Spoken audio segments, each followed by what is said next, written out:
ಮುಖ್ಯಮಂತ್ರಿ ಸಿದ್ದರಾಮಯ್ಯ ತಾವು ಮೊದಲ ಅವಧಿಯಲ್ಲಿ ಮುಖ್ಯಮಂತ್ರಿಯಾಗಿದ್ದಾಗ ಜಾರಿಗೊಳಿಸಿದ ಬಾಕಿಗಳು ಮತ್ತು ಈಡೇರಿಸಿದ ಭರವಸೆಗಳ ಬಗ್ಗೆ ಮತ್ತೊಮ್ಮೆ ಹೇಳಿದರು. ಅಷ್ಟೆಲ್ಲ ಬಾಕಿಗಳನ್ನ ನೀಡಿದ್ಯಾಗೂ ಜನ ಪುನಃ ಅಧಿಕಾರಕ್ಕೆ ನೀಡಲಿಲ್ಲ.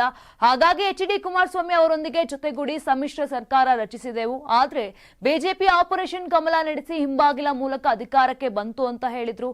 ಆಗೆಲ್ಲ ಬಿಜೆಪಿಯನ್ನ ವಾಚಮ ಗೋಚರವಾಗಿ ತೆಗಳುತ್ತಿದ್ದ ಕುಮಾರಸ್ವಾಮಿ ಮತ್ತು ಎಚ್.ಡಿ. ದೇವೇಗೌಡ ಈಗ ಅಧಿಕಾರಕ್ಕಾಗಿ ಅವರೊಂದಿಗೆ ಕೈ ಜೋಡಿಸಿದ್ದಾರೆ ಎಂದ ಸಿದ್ದರಾಮಯ್ಯ ತಾನು ಕುಮಾರಸ್ವಾಮಿ ವಿಷಯದಲ್ಲಿ ಹೆಚ್ಚು ಮಾತನಾಡುವುದನ್ನ ಇಷ್ಟಪಡಲ್ಲ ಅಂತ ಹೇಳಿದ್ರು.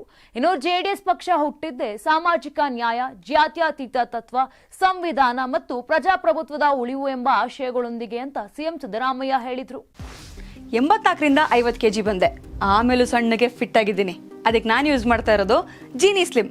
ಸಣ್ಣ ಆಗಕ್ಕೆ ಜೀನಿ ಸ್ಲಿಮ್ ಯೂಸ್ ಮಾಡದೆ ಹೆಲ್ದಿನೂ ಅದೇ. ನೀವು ಸಣ್ಣ ಆಗ್ಬೇಕಾ, ಹೆಲ್ದಿ ಆಗ್ಬೇಕಾ? ಹಾಗಿದ್ರೆ ಜೀನಿ ಸ್ಲಿಮ್ ಯೂಸ್ ಮಾಡಿ. ಸಣ್ಣ ಆಗೋದಕ್ಕೆ ಯಾವುದೋ ಪ್ರಾಡಕ್ಟ್ ಹೇಳ್ತಾ ಇದ್ದಾಳೆ, ಏನಾದರೂ ಸೈಡ್ ಎಫೆಕ್ಟ್ಸ್ ಇದೆ ಅಂತ ಯೋಚನೆ ಮಾಡ್ತಾ ಇದ್ದೀರಾ? ಖಂಡಿತ ಇಲ್ಲ, ಯಾಕಂದ್ರೆ ಇದು ಕೆಮಿಕಲ್ ಫ್ರೀ. ಸಣ್ಣ ಆಗಬೇಕು ಅಂದರೆ ಜೀನಿ ಸ್ಲಿಮ್ ಯೂಸ್ ಮಾಡಿ. ಹೆಚ್ಚಿನ ಮಾಹಿತಿಗೆ ಕೆಳಗೆ ಡಿಸ್ಪ್ಲೇ ಆಗ್ತಿರೋ ನಂಬರ್ಗೆ ಕಾಲ್ ಮಾಡಿ.